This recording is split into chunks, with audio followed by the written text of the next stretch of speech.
کہ وہ لوگ مفت کچھ بھی حاصل کرنا نہیں چاہتے تھے اور وہ یہ سوچ کر ڈر گئے تھے کہ کسی نے غلطی سے چاندی ان کے بوروں میں واپس رکھ دی تھی، اور انہوں نے سوچا کہ ہمیں اس کی سزا ملے گی، اور جب وہ واپس آئے تو انہوں نے مختار سے کہا کہ ہمیں چاندی ملی لیکن ہم نے اسے واپس کر دیا، اور میرا خیال ہے کہ ان کے بھائی یوسف نے ان کا معاوضہ دیا، اور اسی طرح خداوند نے بھی ہمارا معاوضہ ادا کیا۔ مطلب ہم یہ کہتے ہیں کہ خدا کی طرف سے دیے گئے تحفے ہمارے لیے مفت ہوتے ہیں، پر کیا وہ خدا کی نظر میں مفت ہوتے ہیں؟ مثلاً اس کے فضل کے سبب سے ہم مفت راس باز ٹھہرائے گئے ہیں، پر مکمل آیت یہ نہیں ہے۔ مخلصی کے وسیلے سے۔ مخلصی کے وسیلہ سے جو مسیح یسوع میں ہے۔ مسیح نے بہت زیادہ قیمت ادا کی، اس نے اپنا بیش قیمتی خون دیا، اور بدلے میں اس نے ہم سے کچھ بھی نہیں لیا، کیونکہ وہ ان کو عطا کرتا ہے جو اس پر اور اس کی پاک صلیب پر کیے گئے بڑے کام پر بھروسہ رکھتے ہیں۔ صحیح، ہم ایک چھوٹے سے وقفے کے بعد دوبارہ حاضر ہوں گے۔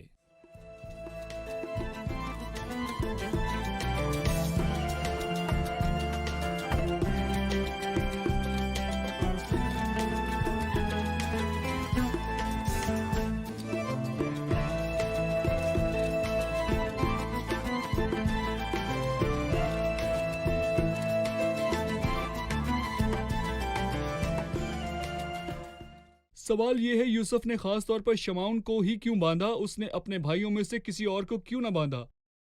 جی بھائی یوسف۔ ہم نے یوسف کو فروخت کرنے کی کہانی سے یہ سمجھا کہ روبن نے اسے بچایا اور اس کو اپنے باپ کے گھر واپس لانے کی کوشش کی، لیکن وہ ناکام رہا کیونکہ لالچی یہودا نے اسے بھیجا اور اس سے اس نے فائدہ اٹھانے کا فیصلہ کیا۔ اس سے ظاہر ہوتا ہے کہ روبن میں ایک اور بدنما عیب تھا جس کے بارے میں نے باب 35 میں پڑھا ہے، لیکن باب 37 میں وہ اسے اپنے باپ کے پاس واپس بھیجنا چاہتا تھا۔ وہ چاہتا تھا کہ وہ اپنے باپ کے گھر میں واپس چلا جائے، یہاں تک کہ یوسف کو اس بات کا علم نہیں تھا۔ اس نے باب 42 میں اس سے سنا جیسا کہ وہ ایک دوسرے سے کہہ رہے تھے کہ دراصل ہم اپنے بھائی کے سبب سے مجرم ٹھہرے ہیں، ہم نے یہ بھی دیکھ کر کہ اس کی جان کیسی مصیبت میں ہے۔ اور پھر روبن نے انہیں جواب دیا، کیا میں نے تم سے نہ کہا تھا کہ اس بچے پر ظلم نہ کرو؟ لیکن تم نے نہ سنا، اور اب دیکھو کہ اس کے خون کا بدلہ لیا جاتا ہے۔ یوسف کو بیچا گیا، لیکن روبن اس کے لیے قصوروار نہیں تھا۔ یوسف کے بیچے جانے کا قصوروار کون تھا؟ اس کا ذمہ دار شمعون تھا جو دوسرے نمبر پر تھا۔ اور میں یہاں پر یہ بھی کہنا چاہتا ہوں کہ شمعون سچ میں بہت زیادہ بے رحم شخص تھا، جس کا ذکر ہم 34ویں باب میں بڑے صحیح۔ واضح طور پر دیکھتے ہیں، جب اس نے ایک قصبے کا قتل عام کیا۔ اس شخص کو جیل میں ڈالا گیا اور وہ چلا گیا۔ یعقوب نے بنیامین کو بھیجنے سے انکار کیا۔ شمعون قید میں تھا اور وہ نہیں جانتا تھا کہ اسے رہائی کب ملے گی۔ ہو سکتا ہے کہ شمعون کو مہینوں وہاں لگ گئے ہوں اور وہ وہیں بیٹھا رہا۔ بے شک یہ ایک عذاب تھا جس کی ضرورت شمعون کو تھی، لیکن یوسف ایک دانش مند تھا اور وہ جانتا تھا کہ اسے کیا کرنا ہے۔ صحیح۔ 18ویں آیت سے 22ویں آیت تک وہ آدمی یوسف کے گھر گئے۔ در حقیقت اس سے پہلے یوسف نے حکم دیا کہ انہیں گھر میں داخل کیا جائے اور ایک جانور ذبح کر کے پیش کیا جائے، اور کہا کہ وہ ان کے ساتھ سپہر میں کھانا کھائے گا، لیکن وہ پریشان اور خوف زدہ ہو کر وہاں سے چلے گئے۔ یوسف کے گھر میں رہتے ہوئے انہیں پریشان کرنے والی کوئی چیز تھی جو انہیں خوشی سے روک رہی تھی۔ صحیح۔ لہٰذا کس چیز نے انہیں پریشان کیا؟ اس بات کا خلاصہ آپ اس باب کے آخر میں اور اگلے باب کے آخر میں واضح طور پر دیکھیں گے۔ پہلے انہوں نے یوسف سے یہ کہا کہ ہم سب بھائی ایماندار ہیں، تم ایماندار ہو، تم نے اپنے بھائی کو بیچا ہے، پھر بھی دعویٰ کرتے ہو، اور اپنے باپ کو دھوکہ جی دیا۔ دھوکہ دے کر بھی کہتے ہو ایماندار ہیں۔ اور جب وہ وہاں پر پہنچے تو ان کی حالت کوئی اچھی نہیں تھی، لیکن پھر بھی وہ ان کے لیے ضیافت کرے گا۔ وہ خوف زدہ تھے کیونکہ چاندی ان کی تھیلیوں سے برآمد ہوئی تھی، حالانکہ انہوں نے اس چاندی کو جو ان کی تھیلیوں سے برآمد ہوئی تھی انہیں واپس کر دیا، لیکن پھر بھی وہ خوف زدہ تھے۔ اور یوسف جو کچھ بھی کر رہا تھا وہ اپنے بھائیوں کی بھلائی کے لیے ہی کر رہا تھا، پر وہ خوف زدہ تھے۔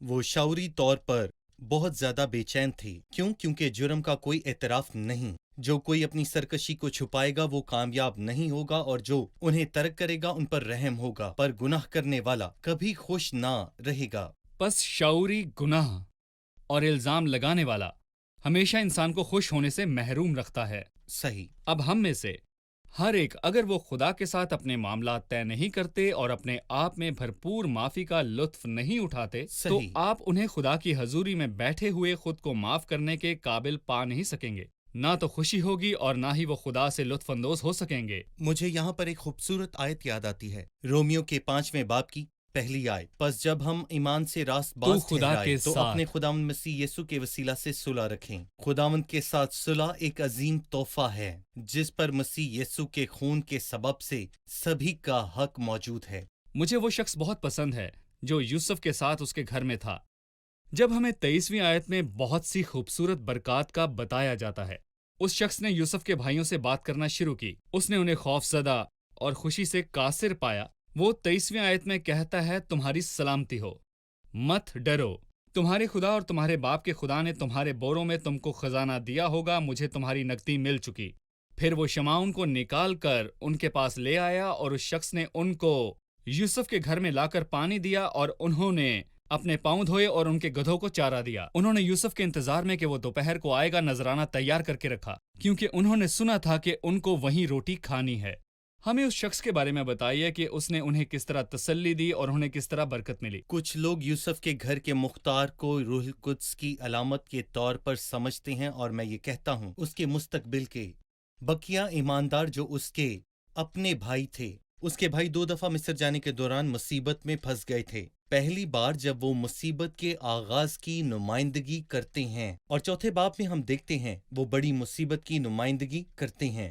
کچھ لوگ مختار کے طور پر روح القدس کی بقیہ کے ساتھ معاملات طے کرتے ہوئے ان کو توبہ کی طرف مائل کرتے ہوئے دیکھتے ہیں۔ توبہ ان کی طرف سے نہیں کی گئی، اور جیسا کہ ہم زکریا کے 12ویں باب میں دیکھتے ہیں کہ میں داؤد کے گھرانے اور یروشلم کے بادشاہوں پر فضل اور مناجات کی روح کو نازل کروں گا، اور وہ اس پر غور کریں جس کو انہوں نے چھیدا۔ روح القدس انہیں یوسف کو جاننے میں مدد کرے گا۔ یہاں یہ مختار انہیں مختلف طریقوں سے تربیت دے رہا ہے، لیکن وہ کبھی سخت رویہ رکھتا ہے، لیکن کبھی وہ نرمی سے پیش آتا ہے، اور یوسف اپنی مرضی ان پر عیاں کرتا ہے، اور وہ جان لیتے ہیں کہ یہی ان کا بھائی ہے۔ صحیح، لہٰذا یہ بقیہ کے ساتھ مستقبل میں روح القدس کا کام ہے۔ صحیح۔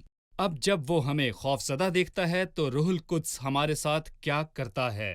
روح القدس ہمیں تسلی دیتا ہے، صحیح۔ ہمارے پاس موجود خزانے کے بارے میں یقین دلاتا ہے، وہ شمعون یعنی اسیر کو رہا کرتا ہے اور ہمارے پاؤں دھوتا ہے۔ اسی طرح آج کل بھی روح القدس ہمارے ساتھ کچھ ایسا ہی کرتا ہے۔ صحیح، سلامتی، تازگی اور آپ کی یقین دہانی، یہ روح القدس کا کام ہے جو خاص طور پر آسمان سے نیچے آیا۔ صحیح، کیا یوسف نے ان کے ساتھ کھایا؟ ایسا نہیں ہوا، کیوں؟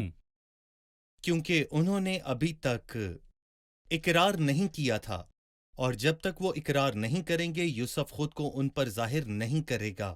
لہٰذا ملک کا مالک ہونے کی حیثیت سے وہ ان کے ساتھ کھا نہیں سکتا۔ اس نے ان کے ساتھ فروخت دلی کی، لیکن اس نے ان پر اپنے آپ کو ظاہر نہیں کیا۔ فروخت دل ہونا اور خود کو ظاہر کرنا دونوں الگ باتیں ہیں۔ خدا گناہ گار پر بھی رحم کرتا ہے، لیکن اس کا مطلب یہ نہیں کہ وہ ہم سب سے مطمئن ہے، نہیں۔ لیکن شخصی طور پر جب وہ مجھ پر خود کو ظاہر کرتا ہے تو وہ مجھ سے بات کرتا ہے۔ خداوند گناہ گاروں کے ساتھ رحم کرتا ہے اور سب کے ساتھ انصاف کرتا ہے۔ لہٰذا میں یہ کہنا چاہتا ہوں کہ خدا کے ساتھ رفاقت اس کی برکتوں سے کہیں زیادہ قیمتی ہے۔ صحیح، اور آئندہ بھی بقیہ خدا کی پروردگاری سے محروم نہیں ہوں گے، لیکن رفاقت تب تک ٹوٹی رہے گی جب تک وہ توبہ نہ کریں اور واپس نہ آئیں۔ پھر خدا کے ساتھ رفاقت قائم وہ ہوگی۔ اسی وقت اسے پہچانیں گے جب وہ جلال میں ظاہر ہوگا۔ یہ وہی ہے جسے انہوں نے چھیدا اور رلایا، اور پھر وہ اسے پہچانیں گے اور وہ انہیں۔ آخری حصے پر بات کریں گے۔ وہ یوسف کے گھر یوسف کے پاس آئے اور اس کے سامنے جھکے۔ آخرکار وہ اس کے سامنے جھکے۔ صحیح۔ یوسف نے جب بنیامین کو دیکھا تو وہ خود پر قابو نہ پا سکا اور رویا۔ آپ اسے کیسے دیکھتے ہیں؟ وہ پہلی دفعہ میں بس ایک بار جھکے تھے، لیکن دوسری دفعہ وہ 3 بار جھکے، اور شاید جو خدا نے کہا تھا وہ اسے بھول گئے تھے، لیکن خدا جو کہتا ہے اس سے وہ کرتا ہے۔ شاید یہ بات یوسف بھی بھول گیا ہو، لیکن خدا جو کہتا ہے وہ کرتا ہے۔ میرا پولا اٹھا اور تمہارے 11 پولوں نے اسے سجدہ کیا، اور جب انہوں نے اس کی گنتی کی تو وہ 10 نکلے، لیکن اس نے ان سے کہا کہ خواب 11 پھولوں کا ہی آیا تھا، اپنے بھائیوں کو میرے پاس لاؤ۔ پس پیشن گوئی کے مطابق وہ سب لوگ اس کے سامنے جھکے، جیسا کہ 37ویں باب میں واضح طور پر لکھا ہے، اور خدا کا زندہ صحیح۔ کلام جھکنے کے تعلق سے دیا گیا تھا جو پورا ہوا۔ اور میں یہاں پر یہ کہنا چاہتا ہوں کہ جب یوسف، جو کہ بہت ہی رحم دل تھا، جب اس نے اپنی ہی ماں کے بیٹوں کو اس طرح کی بری حالت میں دیکھا، تو اس کا دل، جن کے ہاتھ اس کے خون یا پھر سودا بازی میں ملوث تھے۔ اور یہودا نے کیا کیا تھا؟ یہودا نے اپنے بھائیوں میں چاندی کے 2 سکے تقسیم کیے، واحد بنیامین تھا جو اس گناہ سے مبرہ تھا۔ تب یوسف کو اس کی یاد آئی، تب وہ اپنے حجرے میں جا کے رویا۔ ہم نے بائبل میں کہیں نہیں پڑھا کہ یوسف قید اور ذلت کے دوران یا پھر کسی اور وجہ سے رویا ہو، لیکن ہم یہ پڑھتے ہیں کہ تخت نشین ہونے کے بعد 7 وہ بار 7 بار رویا۔ صحیح، بہت شکریہ بھائی۔ ہم پروگرام کے اختتام پر ہیں، آئے مہمانوں سے رائے جانیں۔ آج کے پروگرام سے آپ نے کیا سیکھا؟ جیسا کہ ہم جانتے ہیں کہ گندم صرف یوسف کے پاس تھی، اور ہم یہ بھی جانتے ہیں کہ نجات صرف یسوع کے پاس ہے۔ میں یوسف کے بھائیوں کو پسند کرتا ہوں جب انہوں نے کہا کہ ہم اٹھیں اور چلیں اور زندہ رہیں، خداوند یسوع کے سوا کسی میں زندگی نہیں جو زندگی کا حقیقی منبع ہے۔ ہم نے سیکھا کہ گندم زندگی کی پرورش ہے۔ یہ ہمیں پورے سفر میں مسیح پر ایمان لانے کے بعد رفاقت کی زندگی کے بارے میں بتاتا ہے۔ شکریہ، خدا آپ کو برکت دے۔ بھائی خدا آپ آپ کو کا بھی برکت دے۔ شکریہ۔ عزیز ناظرین، مجھے یقین ہے کہ آج کی قسط سے آپ نے بہت کچھ سیکھا ہوگا۔ اگلی قسط میں ہم کہانی کے واقعات جاری رکھیں گے۔ مجھے خوشی ہوگی اگر آپ کا کوئی سوال ہو یا آپ کچھ پوچھنا چاہتے ہوں تو ہمیں ای میل کیجیے، ہم اس کا جواب ضرور دیں گے۔ اپنا خیال رکھیے، خدا آپ کو برکت دے۔